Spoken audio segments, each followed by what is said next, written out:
wanted to be able to generalize from the case of language to the case of other semiotic modalities, and particularly to multimodal texts.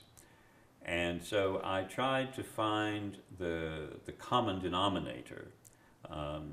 If you look, for example, at the language of art criticism, when they talk about painting, they talk about iconography, which is sort of the ideational component.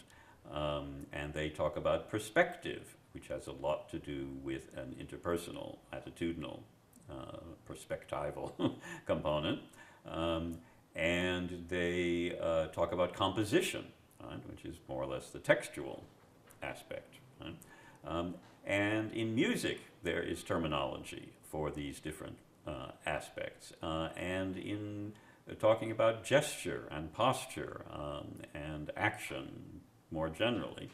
And so I wanted a common or neutral set of terms so that one could have ones that were specific for language or specific for painting and art discourse, but also have ones that were generic and could be applied across the different ones. Right?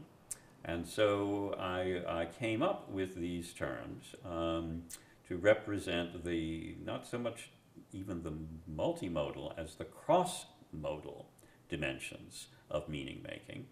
And the claim is that however you make meaning, with whatever sign system or combination of sign systems, you cannot make meaning without having a presentational aspect or dimension, something that specifies what the about is, what the content is, what the what is, something that is orientational, which expresses your stance, your evaluative and attitudinal stance towards it and ultimately towards whoever you may be communicating with or co-acting with about it, and something which is about the way in which it is organized, not just as a syntam, but organized in however many dimensions and however many modes may be involved.